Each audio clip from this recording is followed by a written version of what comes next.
नमस्कार मित्रांनो, तू रे माझा मित्र मालिकेच्या आजच्या भागामध्ये ईश्वरी व अर्णव यांचा आता अंगठी शोधण्याचा खेळ सुरू असतो आणि त्याच वेळेला ते दोघंही आता पाण्यात हात घालून व्यवस्थितपणे अंगठी शोधत असतात. अर्णव हा अगदी प्रेमळ नजरेने ईश्वरीकडे बघत असतो आणि त्याची नजर तिच्याकडे असतानाच इथे ईश्वरीने मात्र बाजी मारलेली असते आणि पहिल्या राऊंडमध्ये ईश्वरी आता अंगठी शोधते आणि ती तो राऊंड जिंकते देखील.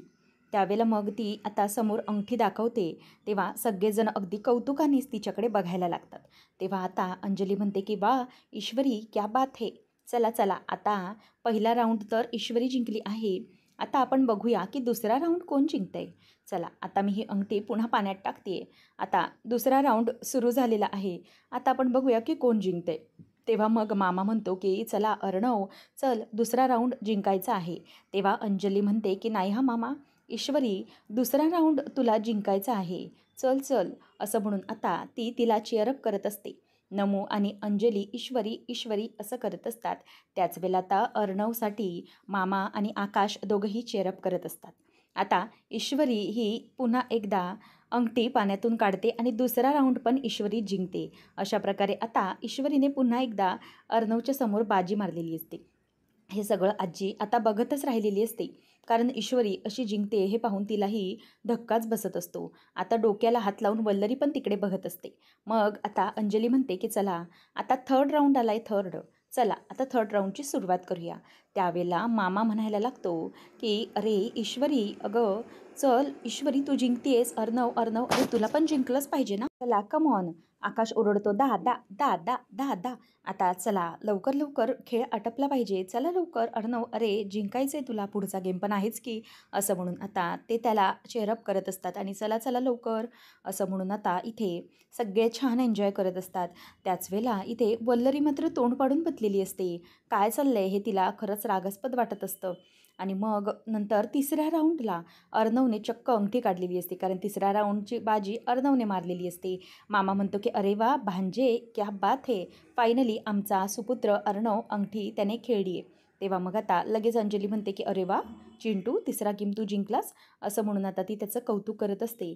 आणि तेव्हा हे सगळं होत असताना वल्लरीची तोंड अगदी माकडासारखी वाकडी होत असतात आणि वेगवेगळे एक्सप्रेशन्स ती नुसती देत असते. नंतर त्याच्याकडे आता अर्णव हा बघतच राहतो आणि मग अर्णव अगदी ईश्वरीला वेगवेगळेच एक्सप्रेशन्स देत असतो आणि पुन्हा चौथा राऊंड सुरू होतो. आणि चौथा राऊंडच्या वेळेला आता अर्णवला ईश्वरीच्या सगळ्या आठवणी आठवत असतात. जेव्हा ईश्वरी आणि अर्णव हे दोघंजण ही गोडाऊनमधून बाहेर पडतात, अर्णव हा ईश्वरीला सोडवतो तेव्हा ईश्वरी त्याचा हात धरून कसं त्याला बाहेर काढते. नंतर मग जेव्हा आईला घेऊन अर्णव ईश्वरीच्या आलेला असतो म्हणजे सुप्रियाला, तेव्हा ईश्वरी कसं वेलकम करते आणि दरवाजातच अर्णवच्या कशी उभी असते, हे सगळं सगळं आता त्याला आठवत असतं. आणि मग हे सगळं आठवत असताना त्याला ईश्वरीबद्दलचं प्रेम आणखीनच वाढत चाललेलं असतं. मग आता चौथा राऊंड रंगलेला असतो. अर्णव आणि ईश्वरी यांनी एकमेकांचा हात धरलेला असतो. अंजली म्हणते की अरे काय करताय तुम्ही, अरे तुम्ही गेम खेळा, चला चला लवकर असं म्हणून ती त्यांना चीअरअप करत असते. त्याच वेळेला मग आता इथे लगेच मामा आणि आकाश म्हणतात की हे काय चाललंय, काय कपल, अरे ऐका ऐका. आकाश म्हणायला लागतो की दादा अरे तुमचा हा जो राऊंड आहे तो अंगठी शोधण्याचा आहे, एकमेकांचा हात पकडण्याचा राऊंड नाही आहे हा, असं आकाश आता बोलतो. तेव्हा अर्णव त्याच्याकडे अगदी टफ लुक देऊन बघत असतो आणि मग ईश्वरी हा त्याचा हात अगदी पटकन हातातून सोडवून घेते, कारण अर्णव आणि ईश्वरी यांचा हात एकमेकांच्या हातात असतो, कारण अंगठी पकडलेली असते. फायनली ईश्वरी हात सोडवते आणि त्याच हातातून ती आता अंगठी बाहेर काढते आणि अंगठी दाखवते. फायनली चौथा राऊंड ईश्वरी जिंकलेली असते. तेव्हा मग आता मामा म्हणतो की चल चल अर्णव, हा राऊंड तरी तुला मारला पाहिजे, ही बाजी तरी फायनली तुला मारली पाहिजे. परंतु आता इथे चौथा राऊंड झाल्यावर पाचवा राऊंड सुरू होतो आणि पाचवा राऊंडच्या वेळेलाही आता ईश्वरीच अंगठी काढत असते आणि ईश्वरीनेच फायनली ती अंगठी काढलेली असते आणि फायनली ईश्वरीनेच हा डाव आता जिंकत आलेली असते. आता अंजली म्हणते की अर्णव अरे हा राऊंड पण तू हरलायस. तेव्हा मग आता ईश्वरीला आता ती म्हणते की हो ईश्वरीच हा राऊंड जिंकली आहे. फायनली पाचव्या राऊंडची बाजी पण ईश्वरीनेच मारलेली असते आणि त्यामुळे आता सगळेजण अगदी ईश्वरीकडे आणि अर्णवकडे बघतच राहिलेले असतात, कारण आता फिफ्थ राऊंडची बाजी ईश्वरीच मारते. तेव्हा अंजली म्हणते की अरे अर्णव हे काय, आणि आता ईश्वरी जिंकले बरं का. तेव्हा मग तो म्हणायला लागतो की ठीक आहे ना, मग ती जिंकली ना, आता काय मला तिचंच ऐकायचं आहे. असं म्हटल्यावर आता अंजली त्याच्याकडे बघतच राहते आश्चर्याने आणि आजीकडे नंतर ती बघते. आजीचा चेहरा अगदी पडलेलाच असतो. नंतर मग तो म्हणतोय की ताई, अगं म्हणजे हा गेम ती जिंकली आहे ना, आणि या तुमच्या गेमच्या रूलप्रमाणे ती जिंकली आहे, तर तिलाच हा राऊंड खेळायला मिळाला आहे, तर तीच माझ्यावर हक्क गाजवणार, बरोबर ना? असे सगळेजण म्हटल्यावर बघायला लागतात. त्यावेळेला आता पुढचा खेळ असतो. आकाश म्हणतो की अंजलीताई, आता पुढचा गेम काय? त्यावेळेला लगेच अंजली म्हणते की हो, आता हे जे पाणी आहे ना, ते चिंटूने ईश्वरीच्या डोक्यावर ओतायचं आहे. हे म्हटल्यावर सगळेजण आता बघतच राहतात की काय, चक्क पाणी हे डोक्यावर ओतायचं आहे. आणि हे ऐकून त्यांना आता जबरदस्त धक्का बसलेला असतो. आणि ईश्वरीचा घाबरलेला चेहरा पाहून अर्णव तिच्याकडे बघतो. त्याला कळतं की ईश्वरीला जबरदस्त धक्का बसला आहे. आणि आजी पण त्याच्याकडे बघत राहते की आता अर्णव काय करणार आहे. नंतर मग ईश्वरी मनातच विचार करते की झालं, तसंही या भडकुचनला मला त्रास देण्याची काहीतरी संधी शोधायची असते. याला तर आता ऐती संधी धावून आली आहे म्हटल्यावर हा काय माझं ऐकणार नाही आहे. हा तेच करणार आहे जे अंजलीताईंनी सांगितलं आहे. आता लगेचच तो उठतो. ईश्वरी त्याच्याकडे घाबरून बघत राहते की हा हे सगळं पाणी माझ्या डोक्यावर ओततोय की काय, म्हणजे परत ओलं व्हायला होणार आणि परत मला कपडे चेंज करायला लागणार. आणि अर्णवने अगदी तिची नजर अचूक ओळखलेली असते, कारण ईश्वरीचा जो चेहरा पडलेला असतो तो चेहरा अर्णवने बरोबर हेरलेला असतो. कारण ईश्वरी ज्या प्रकारे भिजली होती आणि तिला सर्दी झाली होती, म्हणून आता अर्णव पटकन तिथलं पाणी घेतो आणि त्या पॉटला हात लावायला जाणार तेव्हा सगळेजण अगदी घाबरतात. ईश्वरी पण घाबरते की आता अर्णव माझ्या अंगावर पाणी ओततोय की काय. परंतु लगेच अर्णवने एक वेगळीच चाल खेळलेली असते, ती म्हणजे की त्या पाण्यामध्ये हात दुंबवून त्याने ईश्वरीच्या हातावर फक्त ते पाणी अगदी अंगठ्याने आणि सगळ्या आपल्या बोटांनी शिंपडलेलं असतं. त्यामुळे ईश्वरी आता पटकन तोंड बाजूला करते आणि तिच्या चेहऱ्यावर पाणी शिंपडल्यामुळे आता ईश्वरी त्याच्याकडे बघत राहते. तिला खरं तर वाटत असतं की अर्णव तिला त्रास देईल, परंतु त्याने असं केलेलं नसतं. अर्णवने फक्त तिच्या चेहऱ्यावर पाणी शिंपडलेलं असतं. अंजली म्हणते की चिंटू हे काय? तेव्हा मग तो म्हणतो की ताई, झाली ना प्रथा, तसंही या प्रथेमध्ये हेच सांगितलं आहे ना की डोक्यावर पाणी टाकायचं आहे. मग ते ओतलं किंवा शिंपडलं काय, काय फरक पडतो? प्रथा तर पूर्ण केली आहे मी, पाणी टाकलं ईश्वरीच्या अंगावर. असं आता म्हटल्यावर ईश्वरी गप्प बसते. तेव्हा आकाश अगदी चेहरा मोठा करून त्याच्याकडे बघत जातो आणि म्हणतो की वा दादा, क्या बात आहे. म्हणजे आत्तापासूनच ईश्वरी वहिनीची तू काळजी करायला सुरुवात केली आहे. म्हणजे ईश्वरी वहिनीची तू किती काळजी करतोयस, असं सगळेजण त्याला टोमणा मारतात. मामाही म्हणतो की वा वा, खरंच भांजे, मानलं तुला. म्हणजे ईश्वरीची काळजी करतोयस हे यातूनच स्पष्ट होतं, बरोबर की नाही? आणि हो की नाही गं वल्लरी, कशी काळजी करतोय बघ आपला चिंटू. तेव्हा वल्लरी लगेच त्याच्याकडे तोंड वाकडं करून असं त्याच्याकडे बघत असते. नंतर मग आता ईश्वरी आणि अर्णव दोघंही तिथेच असतात. ईश्वरी तिथल्या तिथे तशीच बसून असते आणि अर्णवची काळजी अजूनही तिला कळलेली नसते, म्हणून ती आता त्याच्याकडे बघतच नाही, ती फक्त खाली बघत असते. तेव्हा अंजली टॉवेल घेते आणि हात पुसत असते. आकाश म्हणतो की ताई, आता पुढचा गेम काही आहे का, असं मुद्दामच तो तिला विचारत असतो. वल्लरी मात्र अगदी दाट होठ खाऊन त्याच्याकडे बघतच असते.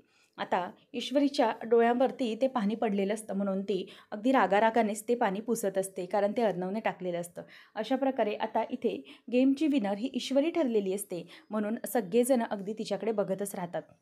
त्यानंतर आपल्याला पाहायला मिळतं की आजी ही गुरुजींना जाऊन फोन करते आणि म्हणते की गुरुजी, तुम्ही मला सांगितलं होतं की त्या ईश्वरीचं आणि आमच्या अर्णवचं लग्न व्हायला नको, परंतु तसं झालं आहे. मग आता लग्न झालं आहे तर काय करता येईल, म्हणजे त्याच्यासाठी काही पूजा वगैरे करावी लागेल का, सगळं व्यवस्थित होण्यासाठी, असं म्हणून ती आता गुरुजींना फोनवर विचारत असते. तेवढ्यातच तिथे नम्रता येते आणि अंजली म्हणते की अगं आई, आजी, नम्रता निघते आहे, त्यामुळे ती निरोप द्यायला आली आहे तुला. तेव्हा आता नम्रता तिथे येते आणि म्हणते की आजी चला मी निघते आता. तेव्हा अंजली आणि तिच्याकडे रागाने बघतच आजी म्हणते की काय गं, अगं तुझी बहीण मला न सांगता या घरात माझ्या नातवासोबत लग्न करून आली आणि तू मला काय निरोपाचं सांगतेस, आणि तू मला निरोप देण्याची भाषा काय करतेस? इतकं काही करायची काहीच गरज नाही आहे. तेव्हा मग आता लगेच नमू म्हणते की आजी, मला माहिती आहे इश्यूज आणि अर्णव सरांचं अशा प्रकारे लग्न झाल्यामुळे तुम्हाला तिचा राग आला असेल, हे साहजिकच आहे. परंतु मी तुम्हाला एक नक्की सांगते की तुम्हाला जसं वाटतंय ना तशी आमची इशू बिलकुलच नाही आहे. ती खरं खूप सरळ आणि साधी आहे आणि त्यामुळे ती खूप निरागस पण आहे आणि तिच्यावर तुम्ही जीव लावलात ना तर तीही तुमच्यावर तितकाच जीव लावेल. त्यामुळे तुम्ही प्लीज असं करू नका. तिला चुकीचं समजू नका. तिला समजून घ्यायला थोडा वेळ द्या. नक्कीच ती व्यवस्थित होईल. तुम्ही अजिबात काळजी करू नका, असं ती आता बोलून दाखवते आणि म्हणते की इशू पण खरं तर या सगळ्यामुळे खूप घांगरून गेली आहे. तिलाही हे खरं तर अनपेक्षित आहे. त्यामुळे प्लीज आजी तुम्ही चिडू नका ना तिच्यावर, असं ती तिला रिक्वेस्ट करत असते. त्यावेळेला अंजली पण म्हणते की हो आजी, अगं बरोबर बोलते ती. तू प्लीज असं नको करूस ना, म्हणजे असं चुकीचं टोकाचं नको वागूस ना. बिचारी इतकं तुझ्याशी चांगलं बोलायला आली आहे आणि हो तुला असं वाटत असेल की ईश्वरीने मुद्दाम केलं आहे, तर नाही, ते तिच्यासाठीही नवीनच आहे आणि ती आपल्या ह्या घरात लग्न होऊन आली आहे. जर तू तिच्याशी असं वागलीस तर ते कसं वाटेल सांग मला. हे चिंटूला आणि तिला दोघांनाही वाईट नाही का वाटणार? आणि जर तू तिच्याशी बोलणारच नसशील तर मग घरात ही तोंड असतील ती दोन दिशेला असतील, ते बरोबर वाटतंय का सांग मला. शिवाय जर नंतर काही दिवसांनी घरात छोटा पाहुणा येईल तर त्याच्यावर हे सगळे काय संस्कार येतील सांग ना मला. की या घरातल्यांची लोकांची तोंड ही बाजूला असतात, हे काय करावं लागेल सांग मला. म्हणजे चुकीचं नाही का वाटत आहे आजी तुला? त्या लहान बाळावरती काय परिणाम होतील याचा विचार कर. तेव्हा आता आजी म्हणते की हो, सगळ्या परिणामांची विचार करूनच मी निर्णय घेत असते आणि हो, मी कुठलाही निर्णय आताताईपणे कधीही घेत नाही. प्रत्येक परिणामांचा विचार करूनच मी निर्णय घेत असते आणि तसेच निर्णय मी योग्य ठरवत असते. त्यामुळे मला तुम्ही कोणीही काही सांगायची गरज नाही. अंजली, तू अजून लहान आहेस, त्यामुळे आता मी जे काही म्हणते त्या बाबतीत तू नंतर विचार करशीलच. आता असं बोलल्यावर अंजली ही तिथून निघते आणि नम्रता पण निघालेली असते. नम्रता म्हणते की आजी चला निघते मी, स्वतःची काळजी घ्या, असं म्हणून तिथून आता नमू निघालेली असते. आणि ती बाहेर आल्यावर आता आकाश तिच्याशी भेटतो आणि आकाश म्हणतो खरंच आज खूप मजा आली ना. आणि त्याच वेळेला आता हे सगळं लांबून लांबून वल्लरी ऐकत असते आणि वल्लरी विचार करते की नक्की यांचं काय चालू आहे. म्हणजे हे असे एकमेकांशी नक्की काय बोलताय. अगोदर ही बहीण म्हणजे ईश्वरी आली या घरात, आता ही पण हे सगळं करण्याचा विचार करते की काय. म्हणजे बहिणी मागोमाग हिलाही याच घरात यायचं आहे की काय, असं ती आता बडबडत असते. नंतर मग ती म्हणते की आकाश सर, ईश्वरी आणि अर्णव सरांचं नातं एका दिवसातच कसं बदलून गेलं ना. बघा ना, एका दिवसातच त्यांचं लग्न काय झालं आणि ते दोघं नवरा बायको झाले आणि किती सुंदर वाटत होतं ना त्या दोघांना बघून. तेव्हा आकाश म्हणतो की हो, कसं आहे ना, कसे हे दोघं ना एकमेकांना समजून घेतीलच आणि तसंही माझा दादा ईश्वरीला समजून घेतोच आहे. बघितलंस ना तू. तेव्हा ती हो असं म्हणत असते. नंतर मग तो म्हणतो की आपल्यासारखं आपण कसं एकमेकांना समजून घेतो ना तसं. असं बोलल्याबरोबर वल्लरीला अगदी धक्काच बसतो की काय, या दोघांचं नक्की काय बोलणं चालू आहे. म्हणजे एकमेकांना समजून घेत आहेत याचा अर्थ काय, असं म्हणून आता ती तिच्याकडे बघतच राहिलेली असते. वल्लरी म्हणते की नाही, या मुलीला हिचा डाव मी जिंकू देणार नाही. आपल्या बहिणीसारखीच ही पण या घरामध्ये असा थैया मांडून बसणार आहे, ते मला अजिबात सहन होणार नाही, असं ती तिच्यावर चिडते. त्यावेळेला मग नमू म्हणत असते की आकाश सर आता काय म्हणताय तुम्ही. तेव्हा तो म्हणत असतो की ठीक आहे, सगळं काही व्यवस्थित होईल. तू बघ, एक दिवस ना एक दिवस ईश्वरी आणि अर्णव सर हे दोघंही व्यवस्थित असतील. त्यावेळेला नमू म्हणायला लागते की माझ्या ताईची काळजी घ्या, म्हणजे तिला काही प्रॉब्लेम येऊ देऊ नका, सगळं बघाल ना तुम्ही. तेव्हा मग आकाश म्हणतो की डोंट वरी, अजिबात काळजी करू नकोस. आता तसंही ईश्वरीचं आणि माझंही नातं चेंज झालं आहे, बरोबर ना. अगोदर ती माझी चांगली मैत्रीण होती, पण पण आता ती माझी वहिनी झाली. यू नो, म्हणजे कसं, तू दादाची माझ्या मेहुणी आहेस, तसंच मी तिचा मेहुणा. मग ती म्हणते की नाही, मेहुणा नाही दीर, तुम्ही तिचे दीर आहात, दीर झालात तुम्ही. तर तो म्हणतो की ओ अच्छा असं आहे का, ठीक आहे दीर, मग मी तिचा दीर झालो आहे ना, मग अजिबात काळजी करू नकोस, सगळं काही व्यवस्थित होईल, आम्ही तिची काळजी घेऊ. तेवढ्यातच तिथे ईश्वरी येत असते. ईश्वरी म्हणते की अगं नमुताई, मी तुला घरात सगळीकडे शोधत होते, परंतु तू इथे आहेस, मी सगळीकडे बघितलं. तेव्हा मग नमू म्हणते की हो अगं, मी सगळ्यांचा निरोप घेतला आणि मग इकडे आले. मला माहीत होतं तू येशीलच बाहेर, म्हणून इथेच थांबले तुझी वाट बघत. तेव्हा मग आता लगेच आकाश म्हणायला लागतो की हो, ती माझ्याशी बोलत होती, गप्पा मारत होतो आम्ही. मग त्यानंतर ईश्वरी म्हणते की ताई, सगळं तिकडे व्यवस्थित आहे ना गं. मग ती म्हणते की हो एकदम बढिया आहे, अजिबात काळजी करू नकोस. तेव्हा ईश्वरी तिला सांगते की एक काम कर, जयू सांग स्वतःची काळजी घ्यायला आणि आईलाही सांग स्वतःच्या तब्येतीबाबतीत अजिबात हयगय करू नकोस. आणि हो, बाबांच्या ज्या काही गोळ्या असतील ना, त्या बाबांच्या गोळ्यांचे ना व्यवस्थितपणे अलार्म लावून ठेव. म्हणजे कसं आहे ना, अलार्म लावले की बाबांना व्यवस्थित गोळ्या देता येतील, गोळ्यांची वेळ चुकणार नाही. आणि नंतर त्यांची ती फिजिओथेरपी ते पण घ्यायला सांग. त्यावर आता नम्रता म्हणते की इशू, अगं काय काय काय चाललंय का तुझं? तुझी लिस्ट वाढतच चालली आहे. अगं मला कळत नाही आहे, मी मोठी बहीण आहे की तू मोठी बहीण आहे? तेव्हा ती म्हणते की ताई, अगं तसं नाही आहे गं, मला काळजी वाटते ना म्हणूनच. मला ना खरंच घरच्यांची खूप आठवण येते, खूप काळजी वाटते. त्यावेळेला मग आता नमू म्हणायला लागते की नको काळजी करू, सगळं व्यवस्थित होईल. तेव्हा पटकनच ईश्वरी तिला विचारते की ताई, मी तुझ्यासोबत येऊ का गं तिकडे? असं म्हटल्यावर इशू, असं काय बोलतेस? असं म्हणून पटकनच ती तिला मिठी मारते आणि दोघी एकमेकींना जवळ घेतात. तेवढ्यातच समोरून आता अर्णव येत असतो. ईश्वरीचा चेहरा अगदी पडल्यासारखा झालेला असतो. आणि मग त्याच वेळेला तिला आता अंजली म्हणत असते, नम्रता म्हणत असते की नको काळजी करूस, होईल सगळं व्यवस्थित. आणि तू तिथली काळजी नको करूस, इथे सगळं व्यवस्थित आहे, ओके? तेवढ्यातच तिथे आता अर्णव येतो आणि म्हणतो की अरे नमो, निघालीस तू? तेव्हा ती म्हणते की हो, आता मी निघते आहे. म्हणजे सगळ्यांचा निरोप घेतला आहे तसं. आणि नंतर मग ती आता म्हणायला लागते की ईश्वरी, नको काळजी करू, सगळं काही व्यवस्थित होईल हां. आणि मग ती अर्णवला म्हणायला लागते की अर्णव सर, आमची इशू खरंच खूप चांगली आहे, प्लीज तिची काळजी घ्या, सगळं काही व्यवस्थित होईल. तिचा स्वभाव कसा आहे हे तुम्हाला तर माहीतच आहे, त्यामुळे प्लीज तिला जपा, तिची काळजी घ्या. असं आता अर्णवला आणि अर्णवकडे बघूनच ती बोलत असते. तेव्हा मग आकाश म्हणतो की हो, डोंट वरी, माझा दादा पण घेईल व्यवस्थित काळजी ईश्वरीची, असं म्हणून ते हसत असतात. त्याच वेळेला लगेच आता ती म्हणते की मी निघते. त्यावर आकाश म्हणतो की चालेल, चल आय विल ड्रॉप यू. मग लगेच आकाशला तो म्हणतो की काय गरज आहे? तेव्हा मग तुझं तिथे काय काम आहे? तेव्हा आकाश म्हणतो की अरे दादा, ते होर्डिंगचं काम नाही का, तिथे जायचं आहे. मग तो म्हणतो की ओके ठीक आहे, चालेल. आकाश आता निघत असतो. त्यावेळेला अर्णव म्हणतो की Namrata, don't worry, we are like a family.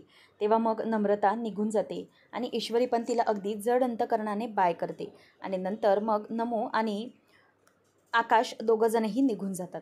त्यानंतर आपल्याला पाहायला मिळतं की इकडे राकेश हा त्याच्या दादाला, म्हणजे ज्याने पैसे दिलेत त्याला फोन करतो आणि म्हणतो की दादा, ओ असं काय करताय, प्लीज समजून घ्या हो.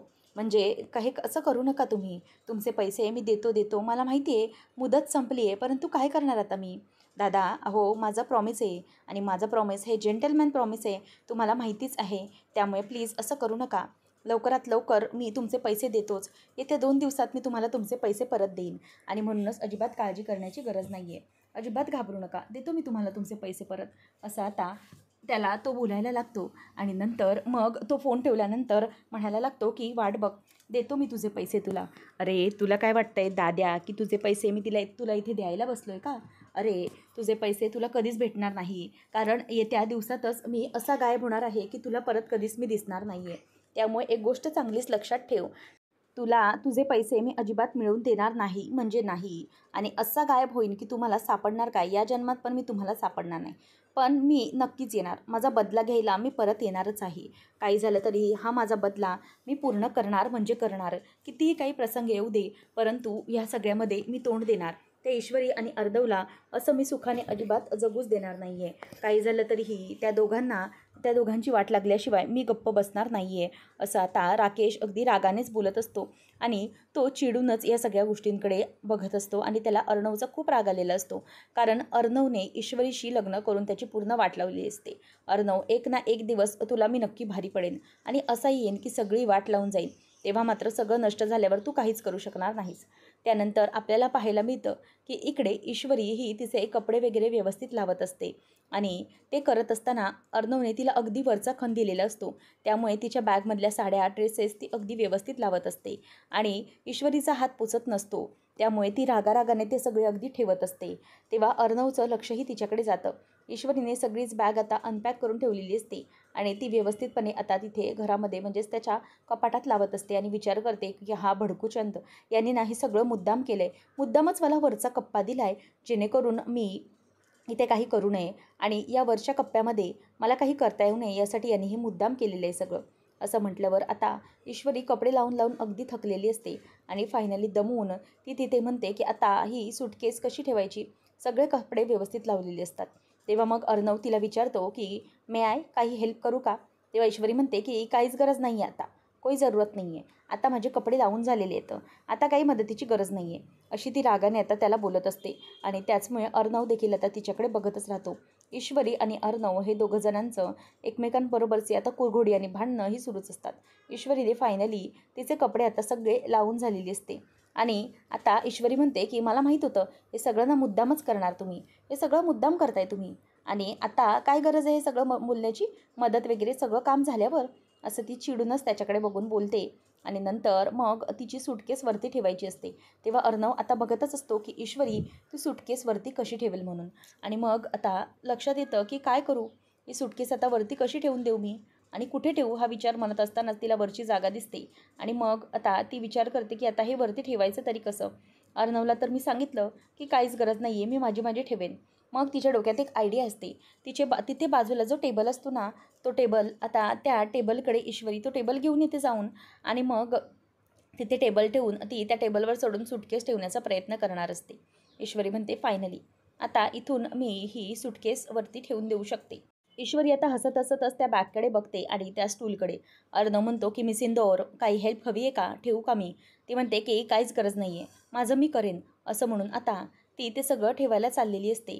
आणि तेवढ्यातच मग आता अर्णवचं लक्ष तिच्याकडे जातं. ईश्वरी ही त्याच्याकडे अगदी रागाने बघत असते.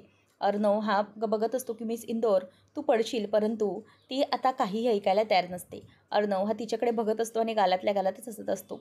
आणि तेवढ्यातच इथे आता ईश्वरीच्या लक्षात येतं की चला मी त्याच्यावर तर चढू शकते, म्हणजे आता ही बॅग पण मी घेऊ शकते. अशा प्रकारे ईश्वरी आता ती बॅग घ्यायला जाते आणि बॅग घेऊन ती त्या पुन्हा स्टूलवर चढून बॅगवरती सुटकेस ठेवून देत असते. आणि ती सुटकेस आता काही वरती जात नसते, म्हणून ती हळूहळू स्वतःच्या हाताने ते पुढे ढकलण्याचा प्रयत्न करत असते. आणि ते करत असताना ईश्वरी ही बॅग मागे ढकलून टाकते. नंतर मग ईश्वरी ही बॅग पुढे ढकलत असताना तिचा पाय आता जरासा लडखडायला लागतो आणि ती तिथे पडायला जाणारच असते. तेवढ्यातच अर्णव म्हणतो की मिस इंदौर. तेवढ्यातच तो तिथे धावत धावत जातो आणि पटकन तिला पकडतो. ईश्वरी आता पडत असताना अर्णव तिला वाचवतो आणि तिला आपल्या मिठीतच धरतो, म्हणजे आपल्या खांद्याच्या जवळ. आता हे सगळं बघत असताना ईश्वरी आश्चर्याने त्याच्याकडे बघत जाते, कारण ती ऐ ग असं म्हणून जोरात पडणार असते. परंतु अर्णवने तिला पकडल्यामुळे आता ईश्वरी ही सेफ झालेली असते आणि ती पडल्यापासून वाचलेली असते. अर्णव ईश्वरी एकमेकांकडे आता बघतच राहतात. आणि या सगळ्यामध्ये ईश्वरी ही अगदी आश्चर्याने त्याच्याकडे बघत राहते, कारण फायनली पुन्हा एकदा अर्णवनेच ईश्वरीला पडल्यापासून वाचवलेलं असतं. आणि अशा प्रत्येक ठिकाणी ईश्वरीची तो काळजी घेत असतो, जेणेकरून ईश्वरीला कोणताही त्रास व्हायला नको. पुढच्या भागामध्ये आता आपल्याला पाहायला मिळणार आहे की अर्णव हा ईश्वरीला धरतो, तेव्हा ईश्वरी म्हणते की सोडा मला. तेव्हा मग तुम्ही ना मला प्रत्येक वेळेला काहीतरी त्रास देण्याची संधी शोधत असता. तुम्ही प्रत्येक वेळेला बघता की मला कोणता त्रास करता येईल, कोणता त्रास मला देता येईल, अशा प्रकारे तुम्ही प्रत्येक वेळेला मला नवीन नवीन त्रास देण्यासाठी कारणं शोधत असता ना. आता हा एक नवीन चान्स मिळाला तुम्हाला मला त्रास देण्याचा, ह्या कपाटावरून, म्हणूनच तुम्ही मला त्रास देताय, बरोबर की नाही, असं म्हणून आता ती त्याच्यावर चिडत असते. त्यावेळेला ईश्वरीला आता अर्णव म्हणायला लागतो की काय? तेव्हा ती म्हणते की हो सोडा मला, सोडा आता. तो म्हणतो की नक्की नक्की सोडू. तेव्हा ती म्हणते की हो हो नक्की सोडा. आता मग त्याने सोडल्यावर ईश्वरी पटकन खाली पडते धबाक्कन आणि आई गं अशी ओरडते. तेव्हा आता अर्णव तिच्याकडे बघतो आणि म्हणतो की तूच तर सांगितलंस ना की सोडा मला. तेव्हा ईश्वरीचे जे कपडे असतात ते अर्णव आता खाली काढत असतो आणि म्हणतो की तुझ्यासाठी मी स्पेस शेअर करतोय, खालची स्पेस, आणि त्यामुळेच आता काहीच हरकत नाही आहे. मला सवय नाही आहे स्वतःची स्पेस शेअर करायची, परंतु हरकत नाही, हळूहळू करून घेईन मी ती सवय, असं म्हटल्यावर आता ईश्वरीकडे तो येतो आणि म्हणतो की आता तुलाही हे करायलाच हवं. ईश्वरी म्हणते की मला पण नाही आहे सवय हे सगळं करण्याची, स्पेस शेअर करण्याची. त्यावेळेला मग आता लगेच ईश्वरीला तो म्हणतो की करून घ्यावी लागेल, कारण मन आणि स्पेस या गोष्टी कधीही शेअर करायलाच हव्या, आता कधी रिकाम्या राहायला नको, असं बोलल्यावर ईश्वरी आता त्याच्याकडे बघायलाच लागते. अशाच मालिकांच्या अपडेटसाठी आजच आपल्या चॅनेलला सबस्क्राईब नक्कीच करा. धन्यवाद.